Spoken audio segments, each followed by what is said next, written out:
Greetings everyone, this is David Arhan and today's video is going to be about scientism, and I'm going to be bringing some thoughts, some few thoughts about scientism and how these thoughts or arguments, one can say, led me away from scientism and led me to religious thinking. Because throughout most of my life, I was brought up in a secular household. I was brought up in a secular culture. I myself used to believe in scientism, and for those who might want the definition, I will define scientism as the death of philosophy and saying that philosophy is unnecessary, which is what Neil deGrasse Tyson says, and just the belief that all truths or the most meaningless truths can be derived from scientific inquiry or the scientific process, right? That's the main way we can establish truths about the universe, truths about the world. That's what matters, right? Just science, lab-based science. Just trust the scientists. They have your best interests at heart. Bill Nye is our hero. Like for Bill Nye, as the image in this video says. Share if you like lab-based black science man. Comment to show your support for Richard Dawkins, and subscribe for all three, right? Or you can do like, share, comment, and subscribe to show your support for all these people. I remember when I was in high school, I used to watch this debate between Bill Nye and Ken Ham about creationism. I didn't even know what Christianity properly was. I didn't even know what like the deal with creationism was. I just thought that everyone that's cool makes fun of creationism. Everyone that's cool likes Bill Nye. So I'm just gonna watch this debate and celebrate Bill Nye getting in these epic owns. Of course, today I realize that that's a subhuman way of thinking, and letting other people, embellish your thinking. I'm not talking about being influenced, but letting other people think things for you is just mental cuckoldry. You're just letting your brain be used by other people. I mean, very few things are as shameful as that. And when you stop doing that, you will realize that these people, the science friends, the redditors, and all of these people are all actually just frauds. They don't actually know what they're talking about. They're just a bunch of frauds, and their followers are, I don't know, they're in hypnosis of some sort. So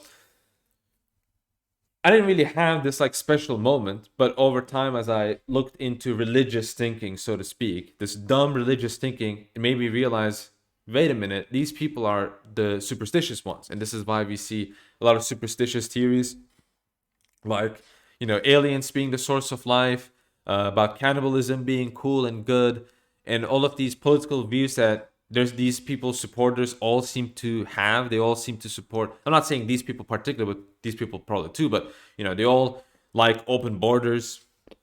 They all have weird beliefs, like really strange beliefs. They're all liberals, right? They're all leftists of some form.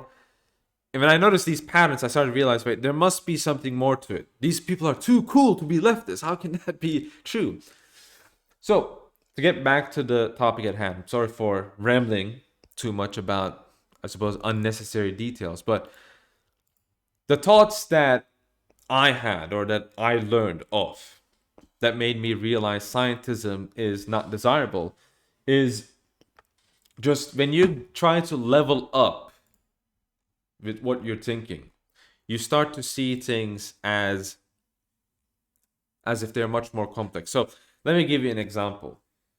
Those who study basic epistemology will know of knowledge. They know what knowledge is, which is justified true belief, right? That's the most common. And when I say most common, that's like 99% of the people will say that. Of course, there's non-classical, people who argue for non-classical modes of thinking, but generally speaking, most people will say knowledge is justified true belief. When it comes to science, right? When you're trying to do science, when you're trying to establish scientific truths, you can even use these terms in a different way. So, for example, you can say in terms of belief, you can say a hypothesis, right? And you're looking whether a hypothesis is true or false. And if this hypothesis, right, if this finding is repeatable, right, you can repeat the same results, then you have established a scientific truth, because now you've established a justification. So in a scientific sense, that's how justified true belief could apply. A famous example to establish justified true belief, for example, will be, let's say there are two people, they believe it's raining outside. One of them just, goes to their window and just looks outside and see it's raining, right? That person believes it is raining. This belief is true, and he is justified in believing this thing. Therefore, he knows that it is raining outside. The other person, let's say, believes it is raining. It is indeed raining, right? So he has the belief. This belief is true, but let's say that instead of looking outside, he just does a rain dance. And he says, it's raining because I did this rain dance as a shaman or whatever.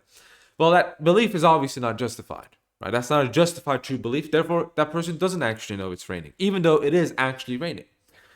So that famous example is a very important case in helping us understand that when you try to level up in thinking, you will realize that a lot of things that these people themselves take as true is not justifiable. And when it is not justifiable, then you don't have knowledge. You don't have scientific knowledge. You don't have a warrant for believing what you believe.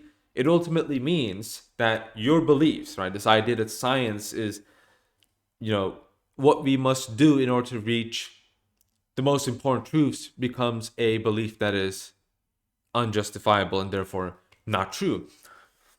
So how can I make that case? Well, a very basic argument I will make is that when it comes to science, science is based on human observation, right?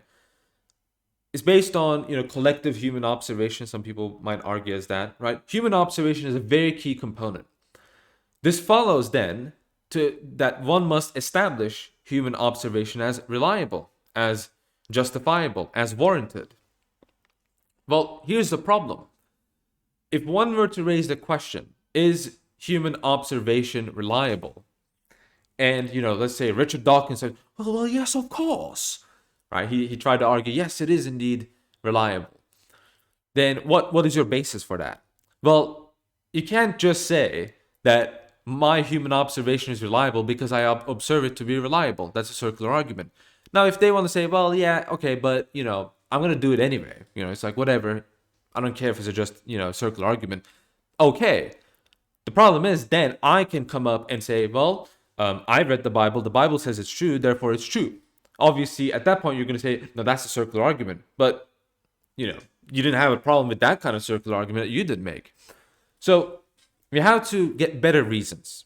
And we have to, again, go beyond empirical, go beyond knowledge of human observation. And this is the biggest problem, is that scientism is based on denying any kind of knowledge or any kind of belief that goes beyond mere human knowledge, right? If you talk to these people, they will always make the same argument. Okay, it's not that I don't believe in God. It's that, like, I haven't seen any evidence for the existence of God, right? They will make it about this. Like, show me evidence for the existence of God. And then you'll kind of ask them, okay, what kind of evidence do you want? So it's always going to be empirical evidence. So they're going to ask for scientific evidence, right? And the problem is, the very being that we are talking about, the very being that we are trying to prove, is not a scientific being. He is, for example, incorporeal. An incorporeal being cannot be proved scientifically. Science is about corporeal things, right? It's about empirical realities, right? Realities that we can sense. Something that is beyond the senses cannot be proven in a scientific manner. Now, if you base your worldview on everything can be proven only by scientific inquiry, then of course you're going to be denying any form of evidence for God that is going to be non-scientific. But again, this kind of argument will mean that you won't be able to justify your own argument, because you don't have any out on the question of, how do you know human observation is reliable? Because you always have to go, again, a level above human observation to be able to justify human observation. There's no way that you can, on the human level, on the here and the now, justify human knowledge, justify human faculties. Now, the religious person doesn't have that issue, because a religious person, his basis for knowledge, his basis for science, his basis for inquiry is going to be based on a infallible, immaterial basis and foundation of reality. So he doesn't have that problem. But the scientism fan, the scientism maniac, as I like to say, he always is going to have that very, very crucial issue. Another principle that science relies on, and again, fundamentally relies on, aside from human beings being able to observe reality, which assumes there's an external reality, assumes there are actual human beings, assumes that these human beings are observant, that they have the power of observing, assuming that these human beings are observing this thing called external reality, assuming that all of these different human beings share the same external reality, right? Ignoring all of these assumptions, the basis of science is also based on regularity of nature. An example of regularity of nature is, when it comes to being able to repeat scientific, I suppose theories or scientific knowledges, like gravity, right? The famous experiment of, one heavy object and the other lighter object being thrown down at the same time, right? And they land at the exact same time, right? That is based on certain scientific principles that happened 100 years ago. Scientists assume that it's going to be the same, today, it's going to be the same 100 years later, right? Under these specific conditions, that the conditions are going to be maintained a couple of years later. Or the sun rising from the east, right? That's something that is assumed, right? That's part of the regulation. But a very basic question is, how can they justify regularity in nature? For example, the sun rising from the east. If they were to say, well, the sun always rises from the east, it's been rising from the east ever since I was born, which begs the question, what about previously, right? They can say, well, I've read books and they said the same, but eventually the problem that you get into is that the argument is just, well, it's been doing that since forever, therefore it's going to keep on doing that in the future. The basic problem is, when you apply that same principle of argumentation for other things, you end up in absurdities. A good example is, every time death occurs, it's always someone else, right? You're going to notice that, well, whenever someone dies, it happens to be not me. It always happens to be someone else. Therefore, I will never die. Now, obviously, this argument is very dumb. It doesn't make any intuitive sense. But this argument is no different than saying the sun is going to rise from the east tomorrow because it rose from the east yesterday. It's the same exact argument. You need to, again, establish a justification and a principle for regularity in nature. This is something, again, scientism cannot justify. Scientism can only observe this happening, but they can't actually justify this reality. When they can't justify, they cannot justify any scientific finding. And this is very much connected with things like evolution even, or the age of the earth, right? A lot of people will make fun of creationists or people that believe that the earth is 6,000 years old, right? How dumb are these people? But when you think about it for just a couple of minutes, you will realize that maybe there might be some kind of justification for why they might believe this. For instance, the most famous, the most popular method of dating an object is radiocarbon dating. There's other forms of dating as well, but these forms of dating objects like radiocarbon dating is dependent on certain scientific principles like the rate of decay, half-life, things like this. Science heads will be much better at explaining this than me. I'm just bringing out some basic ideas. Now, let me ask you a very simple question. Let's say the rate of decay is, I'm just going to give a random number, is 9, right? And this is how you establish, you compare the decay that an object has gone through compared to what the object was originally made of, and you're coming to the age of that knowledge, of that object. Well, that assumes that the rate of decay or other principles of the universe, of the world, is exactly the same, 100 years ago, 200 years ago, 300 years ago, 400 years ago. Again, you could say, well, it explains X, Y, Z. But it doesn't mean, you can't derive an ought from an is, basically. So a very simple question. Maybe the reason why, for instance, an object seems to be 100,000 years old is not because it is actually 100,000 years old. It's because your scientific presuppositions, just if they were true, right? Let's say they were true, will mean that it is 100,000 years old. But that's the problem. Are your scientific presuppositions true? Well, if you ask those scientific presuppositions what they are, you will notice that they are not scientific, right? They're based on certain beliefs about the current universe, and beliefs that just because the universe is in a certain way as it is today means that it must be the certain way it is 2,000 years ago, 3,000 years ago, 4,000 years ago, etc., etc. What if the universe went through fundamental changes, through various different events? How would you be able to account for that? Ultimately, you can't. Now, the religious person at least does have one explanation. He has the flood. He can argue there was a fundamental change in reality because of the worldwide flood. He can use this explanation by invoking various different cultures that also believe in a global flood, argue that, well, this seems to suggest that such a thing was at the very least in the human consciousness of various different cultures. So this does sound likely, even on this level. But the religious person can say, well, I just believe this, right? Well, for that religious person, therefore, it will completely, totally explain why dating at least certain objects is completely unreliable. And that's the kind of point that I'm trying to make here. I'm not saying that this is true. I am saying that once you think in this way, once you understand that, this creationist argument is not any worse than the scientism argument, you will notice that scientism is not a worldview that you can really hold on to. It's not a belief that you can really believe in consistently. You must have some, I suppose, a immaterial, invariant, even a spiritual basis for these things. Again, with regularity of nature, the religious person doesn't have any problem with that. Again, he believes in an invariant, infallible divine being who is provident.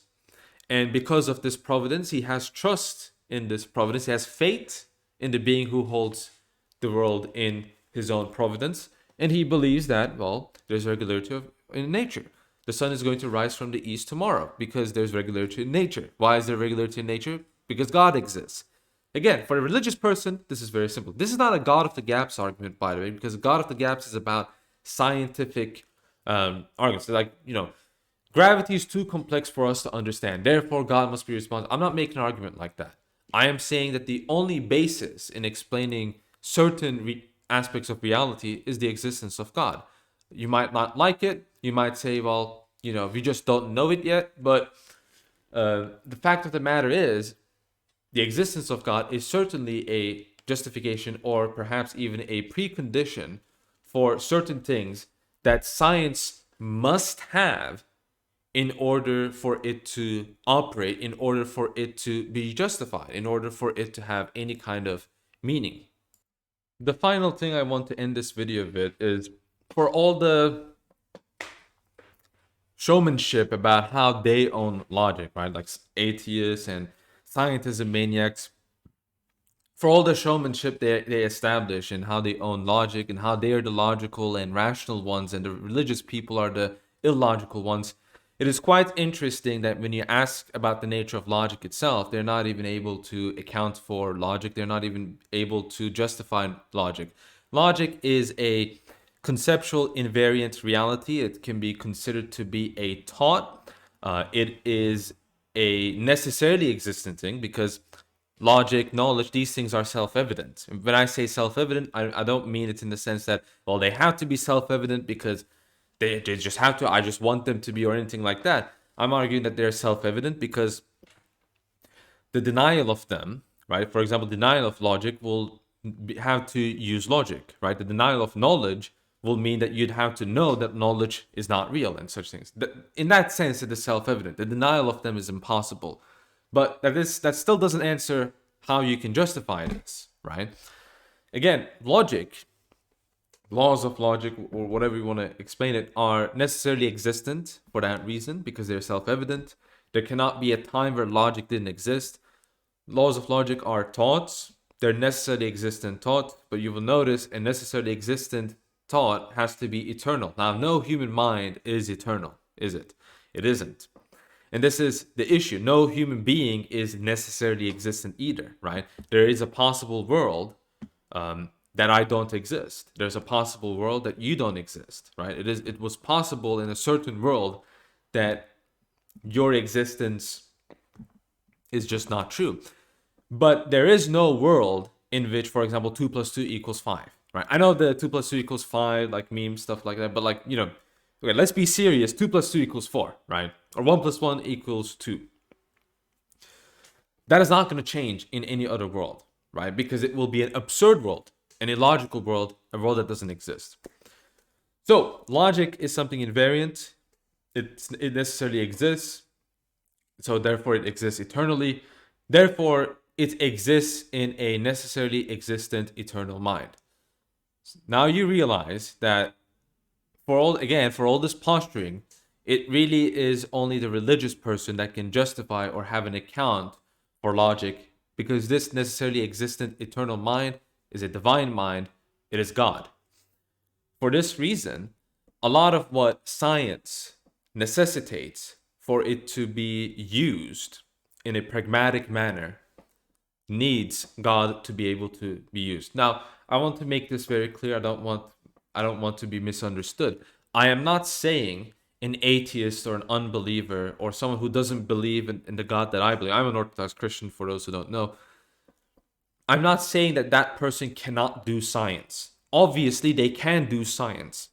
What I am saying is that they cannot account for science. That is the key difference. These people cannot account for science. Again, justified true belief.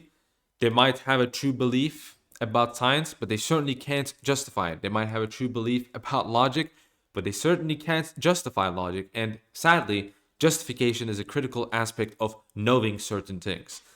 And the existence of God is necessary to know reality.